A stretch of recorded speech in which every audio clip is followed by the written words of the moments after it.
Hi everyone, and welcome back to Minds and Machines with me, Dr. Josh Redstone. So today what we're going to do is move forward in time. We're going to leave the ancients behind, and we're going to start talking about our first modern philosopher, and that's Rene Descartes. So today we'll talk a little bit about what Descartes thinks of the body, the soul or the mind, the intellect, reason, so on and so forth. Before we do that, a couple of the things about the ancients that you will not want to forget. Just a quick kind of recap on what we learned about just the bare essentials from when we took a look at Plato and Aristotle. Remember, when it came to the soul, Plato, of course, thought that the soul was immortal and immaterial. The soul participates or gets its spark of life from the form of life, right? The body, on the other hand, is made of matter, right? It can decay, it's corporeal. The appetites of the body can distract us, the senses can deceive us. So the body is imperfect, the soul is perfect. Knowledge or understanding is the domain of the soul, or the intellect, the rational soul. But the body and our sense organs, that's not where we get knowledge from, right? We already saw that for Plato, as he tells us through the character of Socrates, knowledge is innate. We get it from our encounters with the forms, and we forget because of the trauma of birth and so forth. So knowledge is innate for Plato. We just have to recollect it, right? We just have to do anamnesis. And this, of course, anticipates what we're going to look at today, which is rationalism. Of course, Plato also believed in a version of the tripartite soul, where we have an appetitive soul, a spirited soul, and a rational soul. And we didn't talk too much about this analogy, but Plato thought of the job of the rational soul was like that of a charioteer. And the appetitive soul and the spirited soul, which control the body's appetites and its emotions, were like its horses, right? And the rational soul had to be a good charioteer and control the horses. Aristotle differs quite a bit from Plato, as we learned last time. The soul for Plato isn't a form, capital F, of life, but souls are the forms of living bodies, and these living bodies can include anything from plants all the way up to people for Aristotle. Aristotle, of course, also believed in the tripartite soul, but his is a little bit different from Plato's. He's got the nutritive soul, which is the soul that's responsible for growth and reproduction. The sensitive soul, which is how we, perceive the world, move around, experience the passions, so on.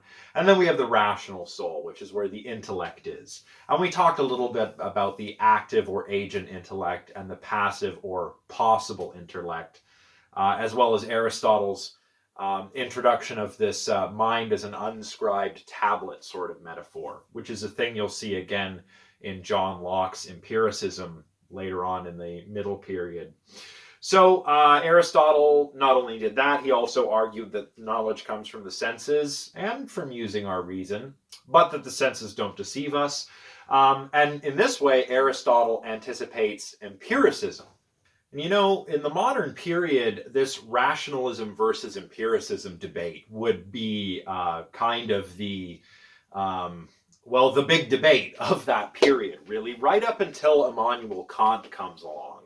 You have Descartes and other rationalists like Spinoza and Leibniz, who are also important figures in some of the other things we'll talk about today, like the scientific revolution, debating with empiricists like John Locke and Bishop Berkeley, David Hume.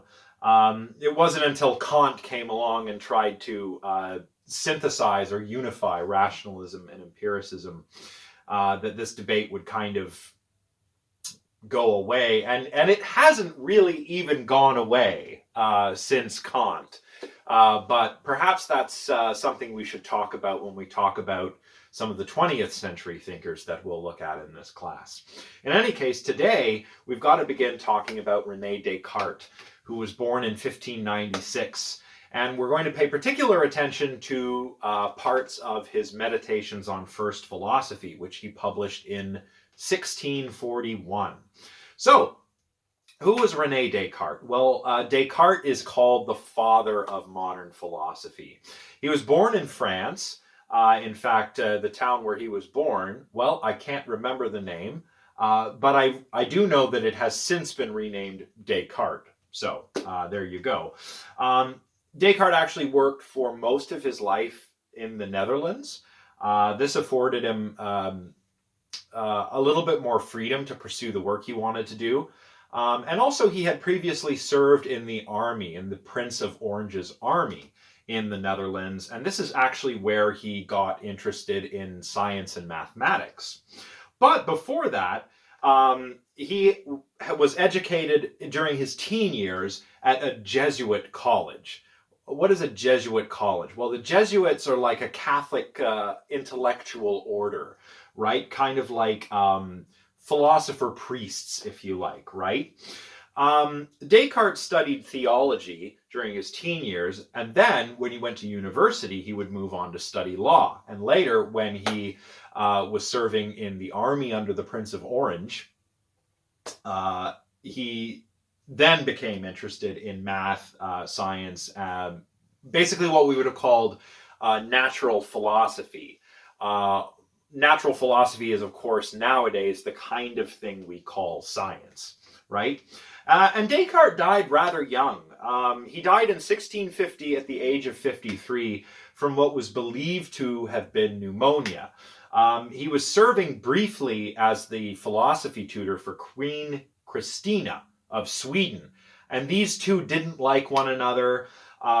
Queen Christina wanted to have her lessons early in this drafty castle. Descartes had to get up and lecture her in the early hours of the morning before sunrise.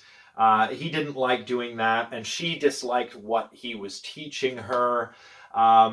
Eventually Descartes succumbed to what is believed to have been pneumonia. So he was never a very healthy person. He was always a little bit frail, and perhaps that is why he succumbed at such an early age.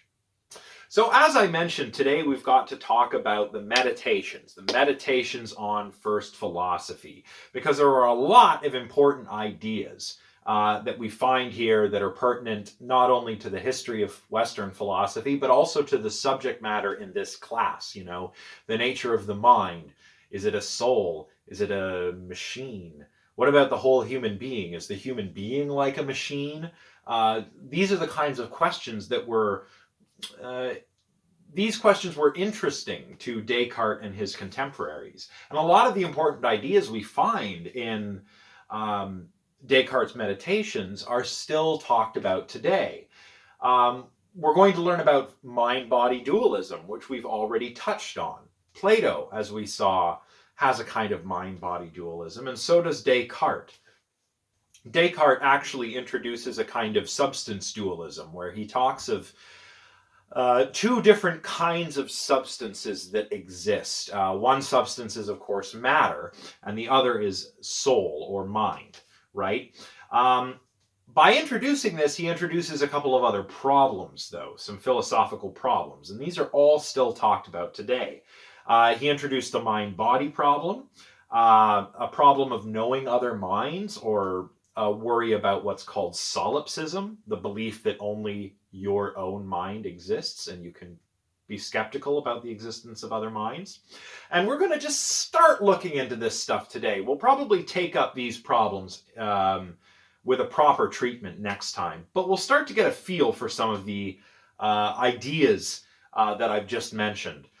Before we do that, though, I want to talk a little bit about the world in which Descartes lived. We did this with the ancient Greek thinkers, and I think it's probably best to do it with the modern thinkers, because it's fair to say that while maybe you think of the early modern period, you know, immediately after the Renaissance, as more similar to our world today than the ancient Greeks' world was to our world, the early modern world is still very, very different from the world in which we live. So I think it would be important to understand or to just try to appreciate what was going on at the time, so you can get a sense of how different the time during which Descartes lived was from the time when Plato and Aristotle lived, or from the time when we live. So let's check it out now. So as I say in the slides here, Rene Descartes certainly lived in interesting times. Now, we cannot give an exhaustive account of everything that was going on before and during Descartes' life, but I just wanted to give you a sort of sense of the historical picture at the time. One of the important things that was still fairly new when Descartes lived and worked was the printing press. The printing press was important and helped to ignite a lot of changes in Europe. The printing press made use of movable type, of course, so we could mass produce books for the first time in Western Europe. Previously, books were handwritten, usually by monks or scholars, people who were especially trained. Often these were the only people who were literate. So Descartes is living at a time where, he is an educated man, but more people are getting more literate every day. People are learning to read and write. More knowledge is being propagated through books. So this is important. This had happened a little bit before Descartes' birth, and it was like a new thing. Perhaps you could liken it to, if you're one of my younger students, the internet's been around for some time now, and you've grown up with the internet. My parents would not have grown up with the internet. And I grew up with a kind of early version of the internet. You're in the similar situation as Rene Descartes is with respect to the printing press. So that's something that's very important to keep in mind that was going on at the time. And of course, the Renaissance. Well, the Renaissance is generally agreed to be that period in Europe that kind of brought an end to the Middle Ages or the Dark Ages. I prefer the Middle Ages because the Dark Ages weren't really all that dark and barbaric like they are in the movies. There's a lot of scholastic philosophy, a lot of Aristotelian stuff going on then. But the rediscovery of a lot of other Greek thinkers and Greek artwork happened in the 15th and 16th centuries, beginning in Italy, thanks probably to trade along the Silk Road. Classical knowledge had kind of died out in Europe during the Dark Ages, and it was slowly reintroduced via the Middle East. Albeit somewhat indirectly. I mean, you have to remember, in the Middle Ages, the Caliphate included Spain. So a lot of these ideas that came back to Europe from the Middle East kind of came both ways, from the Mediterranean and through Spain. But in any case, the Italian Renaissance began. Europe began to move into the modern period. The Renaissance is kind of that period between the Middle Ages and the early modern period. So there's new movements going on in art. There's new movements going on in science. Think of the Renaissance artists and engineers. Raphael, who painted the School of Athens, right? That's a Renaissance painting. Think of somebody like Leonardo da Vinci, right? Very much a Renaissance man, right? Artist, engineer, inventor, all kinds of stuff going on if you're Leonardo da Vinci, because all these ideas were rediscovered and brought back to Europe. The rediscovery of classical philosophy, the advancement of humanism, the celebration of law, history, the liberal arts, basically. The modern university, indeed, the liberal arts college, kind of takes its cue from everything that was going on in the Italian Renaissance that gradually spread through Europe. So the Renaissance had happened the 2 centuries prior to Descartes' life. So Europe was a very different place where Descartes found himself than it was just a few hundred years earlier. Very different place indeed. Another important set of factors that was going on, the Protestant Reformation. So you all know the Protestant Reformation began, historians agree, in 1517 when Martin Luther, who was he would go on to be known as a Protestant. He was originally Catholic. Nailed his 99 theses to the wall of the church. He questioned the church's authority. The Catholic Church in Europe, anyway, was really the only game in town in European Christendom. And thinkers like Martin Luther and John Calvin in Switzerland challenged the authority of the church. They were doing things like pointing out, things the church was doing that were what they saw were wrong, kind of gatekeeping the scripture, selling indulgences, this kind of thing. And then, of course, there was a counter-reformation, and there were inquisitions on the part of the Catholics to root out possible Protestants and witches and whatnot. Very dangerous time to pick a fight with religious authority. And of course, once we start getting further into the 16th century, around the beginning of the 16th or middle of the 16th century, in 1543 precisely, when Nicholas Copernicus published a book called On the Revolution of the Heavenly Spheres, the scientific revolution began to get underway. Now, in this book, Copernicus advocated for a heliocentric model of the solar system. Of course, previously, our understanding of the cosmos was based on Aristotle and Ptolemy, and both of them thought the Earth was at the center of the universe and that the stars and planets and the sun and the moon all orbited the Earth. Copernicus actually borrowed the idea of a heliocentric model, where the sun is in the middle, from some of the pre-Socratic thinkers that we talked about earlier.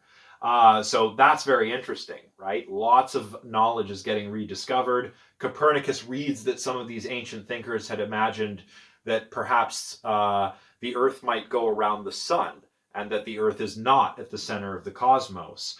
And Copernicus took this up and argued for it. The scientific revolution, obviously a lot happened, and Descartes was an important figure within it, but it's generally agreed to have ended, or at least been completed, with Isaac Newton's Principia Mathematica, where he publishes laws on universal gravitation and so forth. So that's the scientific revolution. Lots of stuff going on that it's important to be aware of. So interesting and exciting times, to be sure. So one of the schools of thought that was being rediscovered in Europe around this time was called Pyrrhonism. And Pyrrhonism originated from Pyrrho of Elis. He was an ancient Greek thinker, and Pyrrho of Elis was a skeptic, right? You've heard of skepticism. Skepticism is all about avoiding dogma and doubting your beliefs. We should subject all our beliefs to doubt. Why? Well, it is by doubting things that we arrive at knowledge. You doubt, you doubt all your beliefs, doubt what your senses are telling you, doubt everything. And as we'll see today, you might be able to find some things that are maybe not possible to doubt. That's Descartes' approach. But the important thing is, according to skepticism, we should avoid dogma and we should question our beliefs. We should subject our own beliefs to doubt. But of course, as you're probably aware, living in these interesting times meant that doubting things could get you into trouble. Copernicus proposed the heliocentric model of the solar system, as I mentioned a moment ago.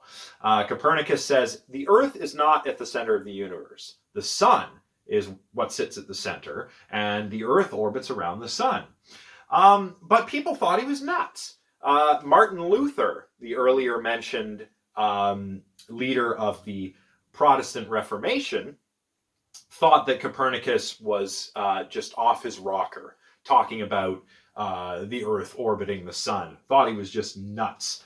But other thinkers took up Copernicus's ideas. Johannes Kepler and Tycho Brahe, for example, were two figures that were very important in that Kepler's theorizing and Tycho's observational data enabled us to start positing laws of nature.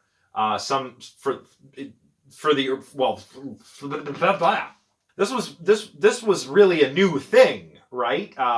Kepler Brahe, Galileo, Newton, they were looking for mechanistic accounts of nature, right? They wanted to understand the mechanisms by which the cosmos worked, identify these rules by which the machinery of nature operated, right?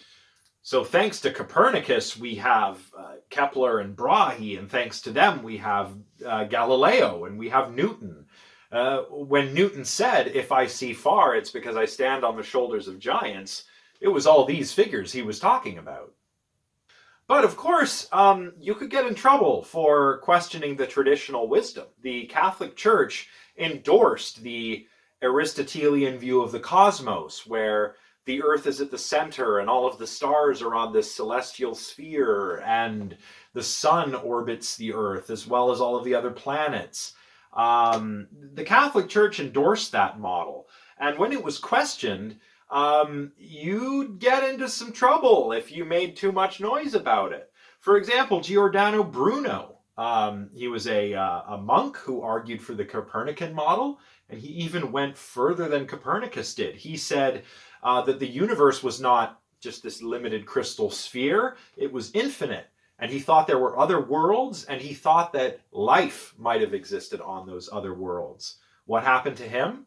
The Roman Inquisition burned him at the stake in the year 1600. Galileo advanced many of the same arguments, and Galileo used a telescope to actually observe the 4 largest moons of Jupiter. And by observing these moons and showing that these moons did not orbit the Earth, but they in fact orbited Jupiter, he said, well, that's evidence against the geocentric model. The Earth isn't in the center, and not everything orbits around the Earth, because here are these 4 big moons I can see orbiting Jupiter. So that doesn't make sense. The geocentric model must be wrong. But of course, in the year 1633, Galileo was sentenced to house arrest by the Roman Inquisition, and he remained under house arrest for the remainder of his life. So, being skeptical could get you into trouble with the authorities back in the day.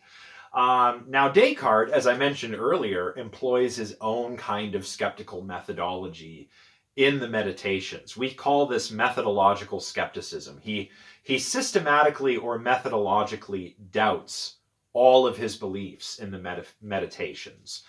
Sometimes we even characterize Descartes' skepticism as radical or systematic. Radical because of the things he doubts. He doubts everything, even the beliefs which, if he seriously were questioning, he would get into serious trouble for, probably. In fact, Descartes was probably worried about this, right? Descartes withheld the publishing of some of his work, a book of his called The World, after Galileo's arrest. The World, or Le Monde, was about the natural world. It was a natural philosophy book. He might have thought he would have suffered the same fate as Galileo, so he withheld the publication of that book. And I'm not 100% certain, but I do seem to remember learning that the Meditations themselves, or perhaps Discourses on the Method, were placed on the Catholic Church's Index of Forbidden Books. But that's something I will have to double check later. You know, in the Meditations, Descartes even entertains the idea that there is no God, or that God isn't benevolent, but that he is this kind of deceiver or evil genius. And that, of course, upset a lot of his Catholic readers. Of course, the ones you wanted to worry about upsetting were the ones that had authority within the church, because at the time, the Catholic Church still had a fair bit of political authority in Europe. Of course, Descartes is not trying to undermine the church's authority in the Meditations. And I think that's quite clear if you read the letter of dedication, which I don't think is available on the online copy that I've linked you to, but you can search for it online. In any case, Descartes wrote a letter of dedication to the theology faculty at the Sorbonne, the university in Paris.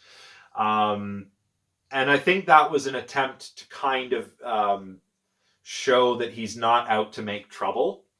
In fact, you know, he's not seriously trying to undermine the church's authority or tenets of Christianity in the Meditations. What he's really trying to do with his methodological skepticism, as we'll see, is trying to establish how he could be certain of his knowledge, or rather what knowledge he could be certain of, so that he could understand what he is, he could understand the world, and ultimately understand what God is like as well. So Descartes was really all about doing epistemology and metaphysics here in the Meditations. He's not trying to undermine the church's authority. A couple other things you probably need to know about Rene Descartes. He was a natural philosopher, right? Nowadays we just call him a philosopher, but he was a natural philosopher. He was very much a scientist and a mathematician. He's made important contributions to mathematics. You may have heard of Cartesian geometry. Or if you've ever used, grid paper and made a Cartesian plane with the x-axis and the y-axis and all of that, right? That's Descartes. That's his contribution. His approach to natural philosophy, however, was very different from, his predecessors like Aristotle, for example. Descartes and a lot of his contemporaries during the scientific revolution had started to abandon Aristotelian metaphysics. Aristotle's philosophy had been kind of dominant throughout the Middle Ages, but Descartes and his colleagues rejected important tenets from Aristotelian metaphysics, like the idea of a final cause or a telos. They say, we can't really understand things in terms of their ends or purposes. And they also rejected hylomorphism, the form, matter formism, if you like. They rejected those and instead focused on giving, as I mentioned earlier, mechanistic accounts of nature. This is what was called at the time mechanistic philosophy. So what does mechanistic philosophy do? Well, mechanistic philosophy tries to explain natural phenomena with mechanistic explanations. So rather than talking about matter and form and purpose and all this Aristotelian stuff, what natural philosophers were doing during the beginning of the scientific revolution was looking at the natural world as something that's made of matter. The natural world is all matter in motion. That's the natural world, right? That's the universe. It's made of stuff, right? And matter, as we'll see, is like a substance. It takes up space. It can be moved. It exists through time. It can take on different states, like be hard or soft or liquid. It can have other properties as well. But what we want to do with mechanistic philosophy is understand how the parts of nature all work together. It's as if we live in a clockwork universe and nature is one big machine. And we want to understand the parts that the machine's made of, and we want to understand the rules that govern the behavior of the machine or the laws of nature. That's what mechanistic philosophy is all about. And for Descartes, matter is one of these fundamental substances.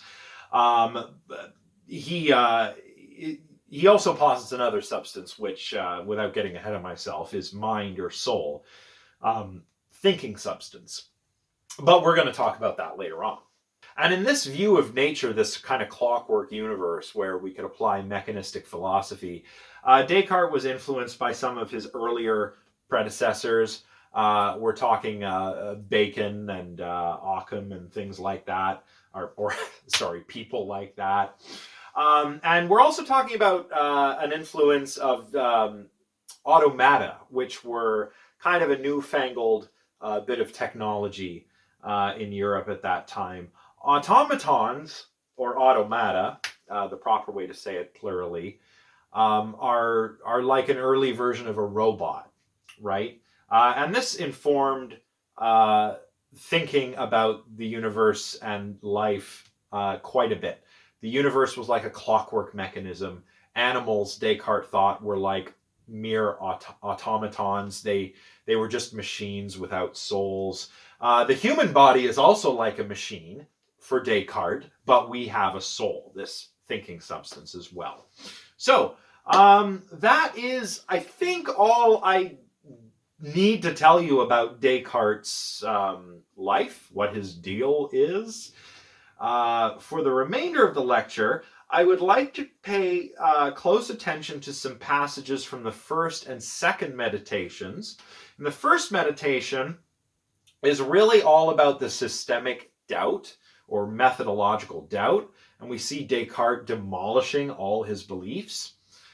In the second meditation, he builds them all back up. So we'll take the first meditation first, all about methodological doubt, and then we'll go from there. So let's get into the first meditation now. I should mention, by the way, that I'm going to be doing a lot more close reading of the first two meditations. When we cover the rest of the meditations, we probably won't proceed in quite this same manner. But I wanted to kind of get a little exegetical with the first two meditations because they're really quite important. So with that said, let's take a look at how Descartes applies methodological doubt, starting with the first meditation. So I'll begin. Some years ago, I was struck by how many false things I had believed, and by how doubtful was the structure of beliefs that I had based them on. I realized that if I wanted to establish anything in the sciences that was stable and likely to last, I needed, just once in my life, to demolish everything completely and start again from the foundations. It looked like an enormous task, and I decided to wait until I was old enough to be sure that there was nothing to be gained from putting it off any longer. I have now delayed it for so long that I have no excuse for going on planning to do it rather than getting to work. So today I have set all of my worries aside and arranged for myself a clear stretch of free time. I am here quite alone, and at last I will devote myself sincerely and without holding back to demolishing my opinions. So he's going to try and demolish the foundations of his knowledge here. Find a secure foundation to build his beliefs back up on. And he's writing this, like he's actually setting aside a little time every day for 6 days in a row and sitting down and meditating by the fire, thinking and writing. Whether he was doing this as he was writing these or whether he meditated and then wrote it down afterwards, I'm not exactly sure. But in any case, how is he going to proceed? Well, he'll tell us. Excuse me. I can do this without showing that all my beliefs are false, which is probably more than I could ever manage. My reason tells me, my reason tells me that as well as withholding assent from propositions that are obviously false, I should also withhold it from ones that are not completely certain and indubitable. So all I need, for the purpose of rejecting all my opinions, is to find in each of them at least some reason for doubt. I can do this without going through them one by one, which would take forever. Once the foundations of a building have been undermined, the rest collapses of its own accord. So I will go straight for the basic principles on which all my former beliefs rested. So these are the fundamental principles he's going to doubt. This is why he doubts things like belief in God. This was fundamental to him. But he doesn't start there. Descartes actually begins by examining the beliefs or the knowledge that he gets from his senses. He writes, "Whatever I have accepted until now as most true has come to me through my senses. But occasionally I have found that they have deceived me. And it is unwise to trust completely those who have deceived us even once." Very different view of knowledge coming from the senses than what you find in, for example, Aristotle. Aristotle, as we saw last time, thinks the senses never deceive us. But Descartes says, no, our senses can deceive us. Even if they only sometimes deceive us, that means they're not trustworthy, because we wouldn't trust anyone who deceived us even once. We wouldn't trust them again after that. But his belief that he's sitting there by the fire in his nightgown with his candle and his quill and his paper, what about those beliefs that he's sitting there, has a body, and that this is his body, That seems to be like a more secure kind of knowledge from the senses, right? If I'm looking at something in the distance, perhaps I mistake it for something else. But it's hard to be mistaken that these are my hands, right? For example. Well, no, Descartes can doubt these beliefs too. He said, often in my dreams, I am convinced of just such familiar events, that I am sitting by the fire in my dressing gown, when in fact I am lying undressed in bed. So Descartes is saying, well, this all seems very real, but I could be dreaming right now, and I just think it's real. I think I'm here by the fire, but really, I'm asleep in bed. In fact, you could be dreaming right now. How would you know if you weren't? In fact, I mean, Descartes could also be a madman. He might not have a body at all. So he can doubt all kinds of knowledge from the senses.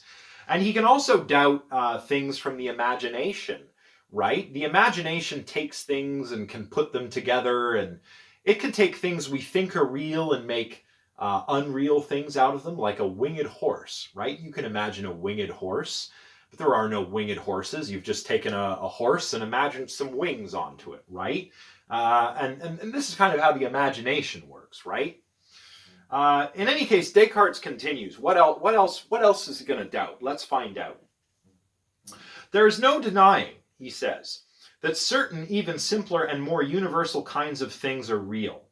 These are the elements out of which we make all our mental images of things, the true and also the false ones.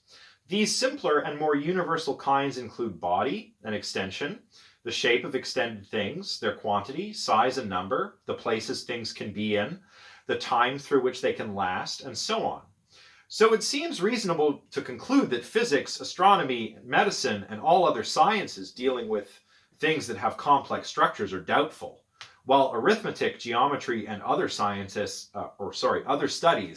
of the simplest and most general things, whether they really exist in nature or not, contain something certain and indubitable. For whether I am awake or asleep, 2 plus 3 makes 5, and a square has only 4 sides. It seems impossible to suspect that such obvious truths might be false. So any knowledge coming from the senses, even knowledge that we get from complex systems, like bodies of scientific knowledge, can be doubted here, says Descartes, because what do scientists do? They observe the world with their senses, and they build up, complicated theories to explain things. But these could be wrong. The things we make them out of might not be wrong. The properties in nature, mathematics and geometry. A priori stuff can't be doubted, but anything that we get from the senses, anything that's a posteriori, it can be doubted. But it seems that anything that is deductive or a priori is indubitable or not able to be subject to doubt. Well, no, Descartes is even going to go on to doubt a priori knowledge and the existence of God. So, Descartes says, and remember, he's a Catholic. He was educated as a Jesuit at a Jesuit college. He's dedicated these meditations to the theology faculty at the Sorbonne. And here he is saying, hey, maybe God doesn't exist. Or maybe God is evil and he's a deceiver. What about that? He's trying not to get in trouble here. So Descartes doesn't believe that God would deceive him about the nature of reality, even when it comes to a priori knowledge. But clearly, Descartes is deceived or mistaken sometimes about a priori knowledge. So maybe God isn't perfect. Uh-oh, you're going to get in trouble, Descartes. Or, even worse, maybe there is no God. Well, Descartes says, I don't believe that. I think there is a God. But let's just grant for the sake of argument that instead of this nice, benevolent God, we have this evil demon, or evil genius, as it's sometimes called, who deceives Descartes about everything. Such a being, a malevolent God or an evil genius, could make Descartes be mistaken about a priori or deductive knowledge. Things that are supposed to be logically certain or logically necessary. Such a God could make Descartes believe that 3 plus 2 doesn't equal 5. He could make Descartes believe that triangles are something other than three-sided figures whose internal angles add up to 180 degrees, right? This being could make you think that 4 plus 4 equals 10, right? And you wouldn't know. This supreme, malevolent, evil genius could deceive you about everything. This is how Descartes describes it. This is this evil genius in his own words.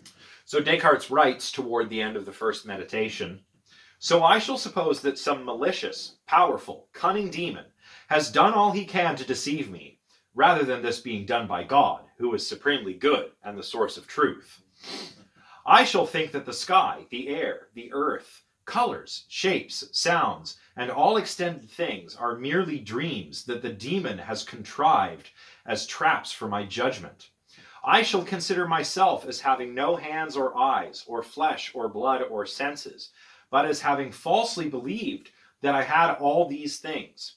I shall stubbornly persist in this train of thought, and even if I can't learn any truth, I shall at least do what I can do, which is to be on my guard against accepting any falsehoods, so that the deceiver, however powerful and cunning he may be, will be unable to affect me in the slightest.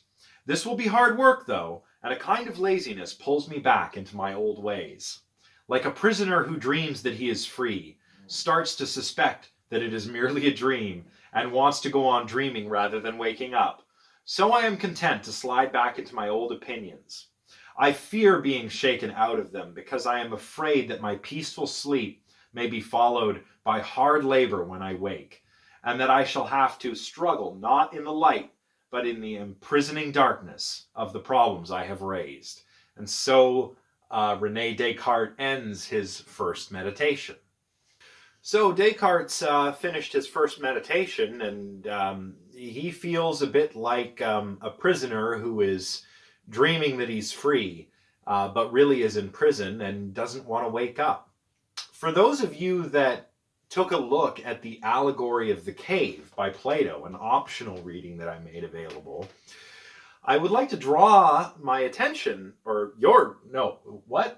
would like to draw your attention to what Plato says about the prisoners in the cave, when the person who has made it out of the cave and seen what true reality is like comes back into the cave to tell them. I don't want to go into this because I just don't have the time. But for those of you who are interested, do take a look, compare. Very interesting parallels here. So Descartes is beginning a second meditation here. What does he say? Well, he starts, "Yesterday's meditation raised doubts, ones that are too serious to be ignored, which I can see no way of resolving. I feel like someone who has suddenly dropped into a deep whirlpool that tumbles him around so that he can neither stand on the bottom nor swim to the top. However, I shall force my way up and try once more to carry out the project that I started on yesterday. I will set aside anything that admits of the slightest doubt, treating it as though I had found it to be outright false, and I will carry on like that until I find something certain, or, at worst, until I become certain that there is no certainty. Archimedes said that if he had one firm and immovable point, he could lift the world with a long enough lever. So I, too, can hope for great things if I manage to find just one little thing that is solid and certain." So Descartes can doubt everything. Knowledge of his senses, scientific knowledge, knowledge that he has a body, belief in God, a priori knowledge. He can doubt everything. And if he can find just one reason to doubt something, he has to rule it out and say, I might as well consider that false. I can't use that belief as part of my foundation of knowledge if it is not secure, right? So he can doubt everything. His senses, his memory, his body, God. Nothing is certain for Descartes here. So he continues. "Still, how do I know that there isn't something, not on that list, about which there is no room for even the slightest doubt? Isn't there a God, call him what you will, who gives me the thoughts I am now having? But why do I think this, since I might myself be the author of these thoughts? But then it doesn't follow that I am, or at least, something? But then, doesn't it follow that I am at least something? This is very confusing, because I have just said that I have no senses and no body, and I am so bound up with a body and with senses that one would think that I can't exist without them. Now that I have convinced myself that there is nothing in the world, no sky, no earth, no minds, no bodies, does it follow that I don't exist either? No, it does not follow. For if I convinced myself of something, then I certainly existed.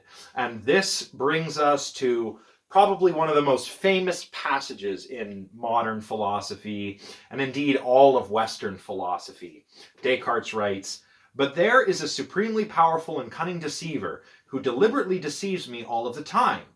Even then, if he is deceiving me, I undoubtedly exist. Let him deceive me all he can. He will never bring it about that I am nothing while I think I am something.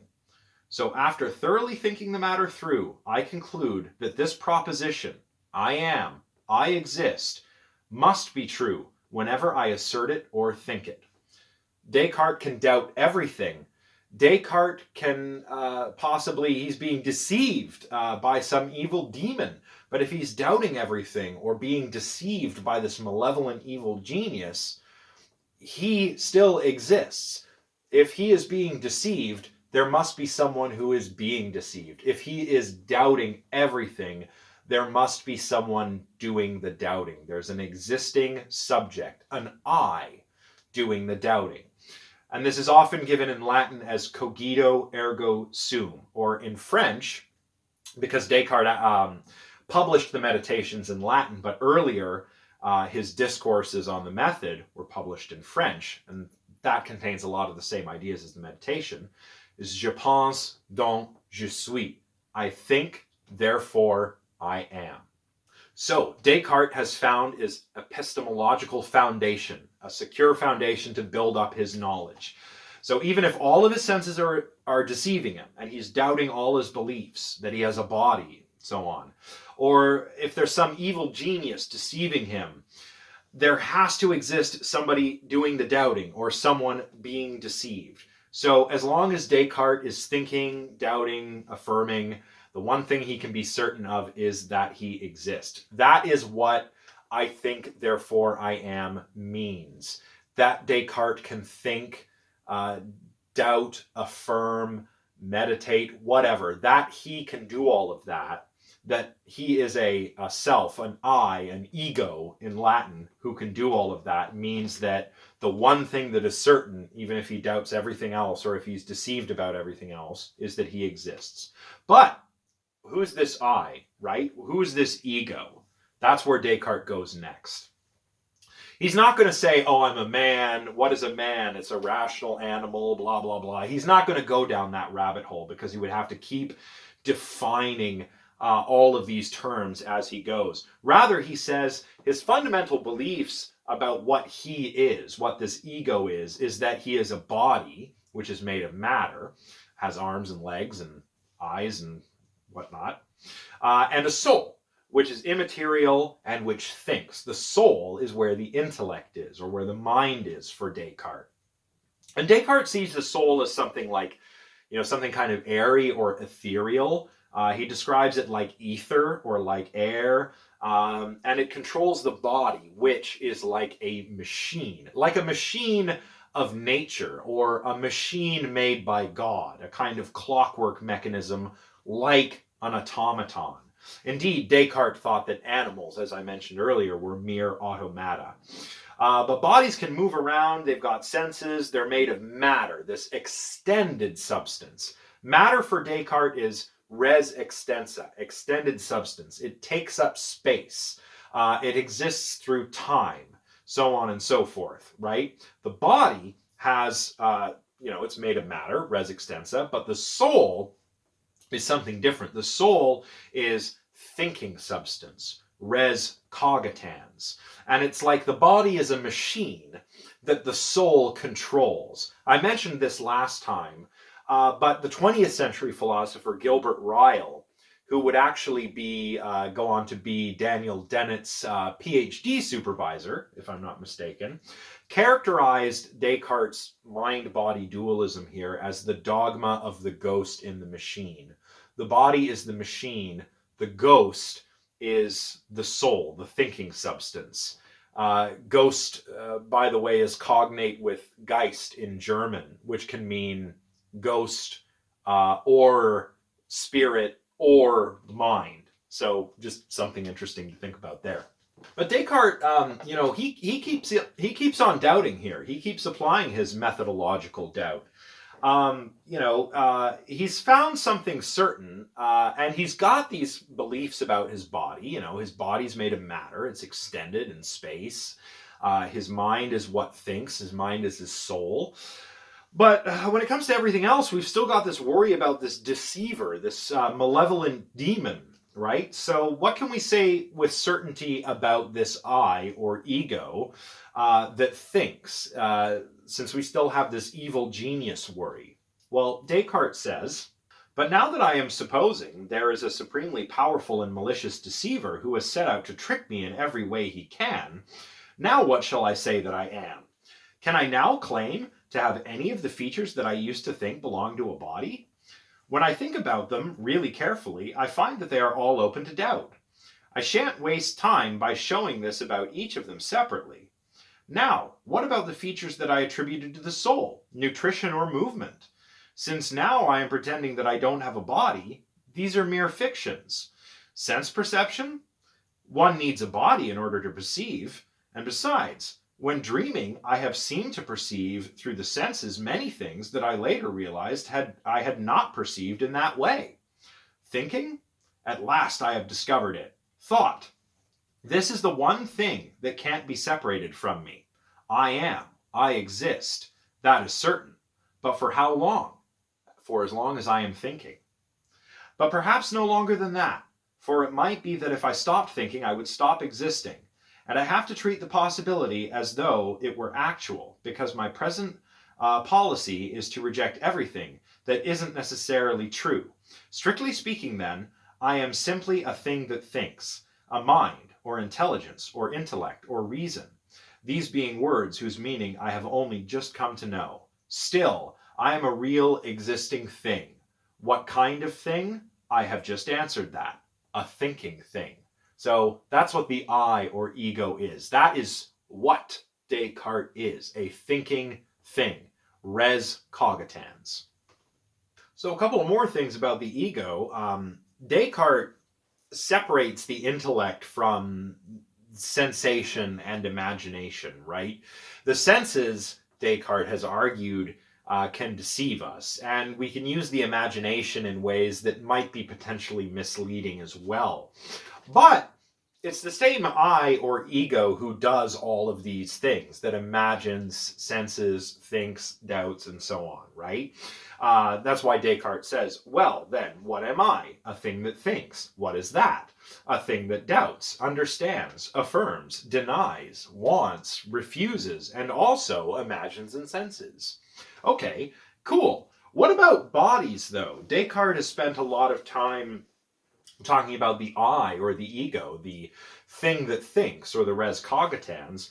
What about the body? What about extended things, or bodies in general, not just Descartes' body? He's not just talking about his human body. He's also talking about objects that exist in the world, res extensa, extended things, or extended substance.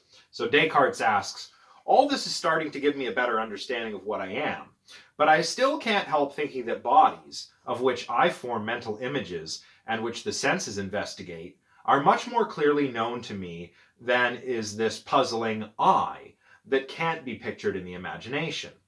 But how do we really know what bodies are like? Descartes saying it seems that what I perceive about bodies in the world is much more real and much more understandable to me than this mysterious ego that I've got. But is that really true? What are bodies? Descartes investigates this next, and this leads us to the very famous wax exercise.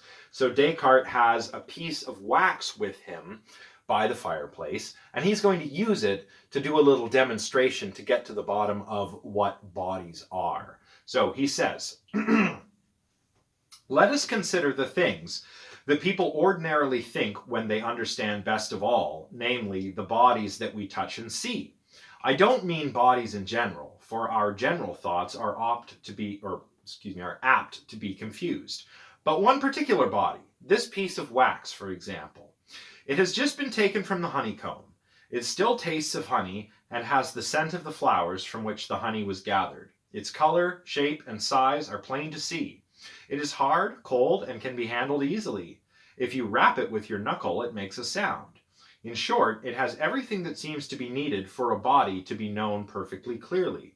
But as I speak these words, I hold the wax near to the fire. And look, the taste and smell vanish. The color changes. The shape is lost. The size increases. The wax becomes liquid and hot. You can hardly touch it, and it no longer makes a sound when you strike it. But is it still the same wax? Of course it is. No one denies this. So what was it about the wax that I understood so clearly? Evidently, it was not any of the features that the senses told me of, for all of them, brought to me through taste, smell, sight, touch, or hearing, have now altered, yet it is still the same wax. So, once again, Descartes is kind of being a rationalist here, a rationalist. Knowledge doesn't come from the senses, it comes from the intellect. All of the things that you'd think enabled Descartes to know about the wax couldn't be what allowed him to know about the wax. It couldn't be his senses telling him what the wax looks like or feels like or smells like and so on. It can't be that because the wax can change form, but it's still the same wax. So it must be the intellect that apprehends what the wax is really like, not the senses. So the wax exercise is kind of meant to demonstrate that imagination and the senses don't reveal what bodies are like. They don't reveal what matter is like out there in the world. Descartes continues, perhaps what I now think about the wax indicates what its nature was all along. If that is right, then the wax was not the sweetness of the honey, the scent of the flowers, the whiteness, the shape, or the sound, but was rather a body that recently presented itself to me in these ways, but now appears differently. And it's from here that Descartes goes on to explain bodies are extended substance or extended things, res extensa, or matter. If he says here, if we take away whatever doesn't belong to the wax, that is, everything that the wax could be without, what is left is merely something extended, flexible, and changeable. That's what this body is, right? It's something extended, flexible, and changeable. It's matter. It's extended substance. But we come to know about bodies, wax or otherwise, through the intellect or through the mind, not through the senses, argues Descartes. He says, this wax that is perceived by the mind alone is, of course, the same wax that I see, touch, and picture in my imagination. In short, the same wax I thought it to be from the start. But although my perception of it seemed to be a case of vision and touch and imagination, it isn't so and never was.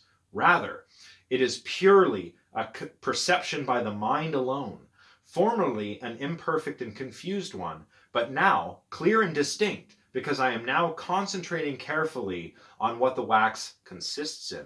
And we'll see when we get into the rest of the meditations next time that this whole clear and distinct idea theme is going to be a very prominent one throughout the rest of Descartes' work. Indeed, we get to some problems when it comes to Descartes' arguments for the existence of God that have to do with these clear and distinct ideas. In any case, let's continue talking about the intellect. So Descartes remarking how curious it is that we speak as if we sense the world around us, that our senses tell us what the world is like. But of course, he's a rationalist. He disagrees with this. He doesn't think our senses provide a reliable means of knowing what the world is like. Instead, Descartes thinks we use our judgment, something that we do with our intellect. He says here, if I look out the window and see men crossing the square as I have just done, I say that I see the men themselves, just as I say that I see the wax. Yet I do not see any more than hats and coats that could conceal robots. I judge that they are men. So again, here Descartes is trying to say that it's not by the senses that he comes to know what the wax is like, or that there are people crossing the street. No, those people crossing the street could be automatons over there, and they just look like people from the distance. But Descartes judges that they are people walking around, because it would be kind of weird if there were robots walking around out there, I guess. Yeah. So Descartes continues, something that I thought I saw with my eyes, therefore, was really grasped solely by my mind's faculty of judgment. Knowledge does not come from the senses. Knowledge comes from the mind, from using the intellect, from judgment. Pure rationalism, plain and simple. And this is why Descartes is known as the father of rationalism. He kickstarted the modern idea of rationalism, the modern rationalism movement in Western philosophy. So we're coming to the end of the second meditation now, and Descartes wraps everything up with a nice little conclusion. He begins by saying, but what am I to say about this mind, or about myself? So far, remember, I don't admit that there is anything to me except the mind. What, I ask, is this I that seems to perceive the wax so clearly? Surely I am aware of my own self in a truer and more certain way than I am of the wax, and also in a much more distinct and evident way. What leads me to think that the wax exists, namely that I see it, leads much more obviously to the conclusion that I exist. What I see might not really be the wax. Perhaps I don't even have eyes with which to see anything. But when I see or think I see, I am not here distinguishing the two, it is simply not possible that I, who am now thinking, am not something. Similarly, that I exist follows from the other basis for judgment that the wax exists, that I touch it, that I imagine it, or that any other or any other basis. And similarly, for my basis for judging that anything else exists outside of me. As I came to perceive the wax more distinctly by applying not just sight and touch but other considerations, all this too contributed to my knowing myself even more distinctly, because whatever goes into my perception of the wax or of any other body must do even more to establish the nature of my own mind. What comes to my mind from bodies, therefore, helps me to know my mind distinctly. Yet all of that pales into significance.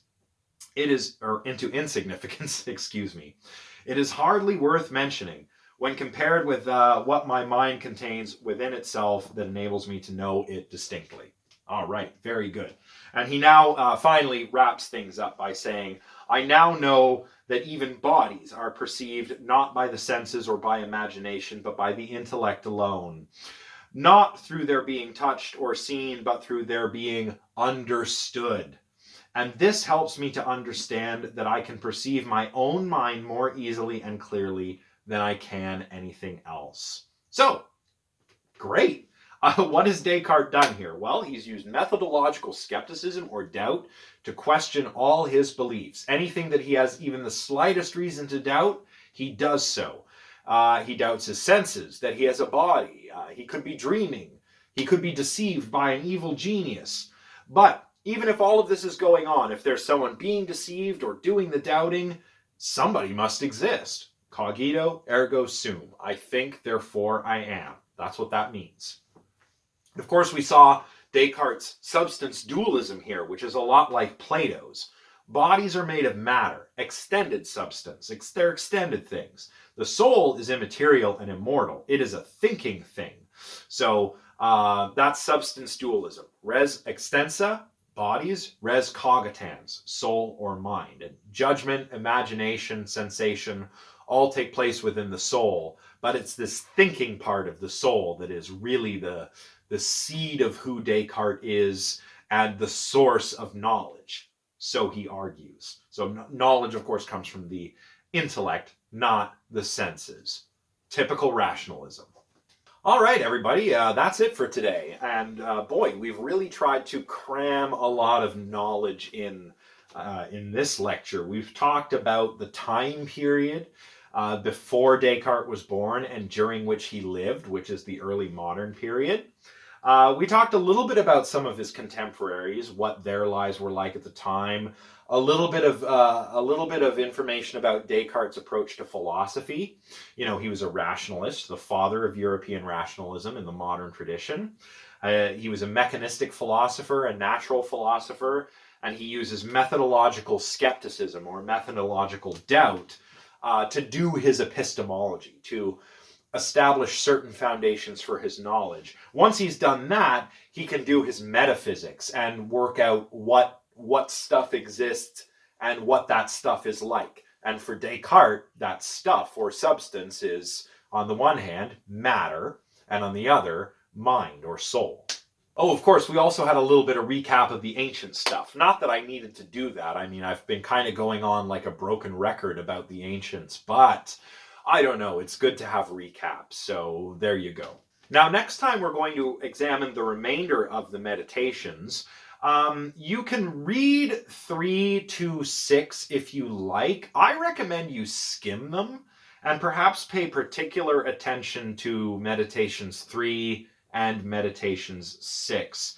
That's because I'm not going to do a close reading kind of thing like we did today when it comes to the next meditations. When it comes to the next stuff, I'm going to focus mainly on the mind-body problem, the problem of other minds, and maybe a little bit about the existence of God and the Cartesian circle, and perhaps some empiricist responses to Descartes. But we won't go as deeply into the meditations for 3 through 6, but we'll just focus on these classic philosophical problems that are raised in the rest of the meditations that are relevant to our class. You know, the stuff that has to do with minds and souls and machines and whatnot. So we'll talk about the mind-body problem, and we'll talk about the problem of other minds, or the worry about solipsism that Descartes introduces here. So that is it for today. I'm going to try and wrap up all my replies to the discussion points that have been placed on CU Learn on Tuesday or Wednesday. I think I've given you until Tuesday to finish putting your discussion points there. So please do so. And I'm going to try to respond to everybody who's written something. So far, I'm really impressed with the remarks and questions and comments that people are leaving. Everything is very thoughtful. Everything has been very respectful and courteous. It's been great so far. So keep it up, everyone. It's been fantastic. All right, well, I better go begin prepping for the next lecture because we're still a little bit behind here. So I will get on with that, and I will see you all next time when we will finish talking about Rene Descartes' meditations. All right, bye for now, everybody.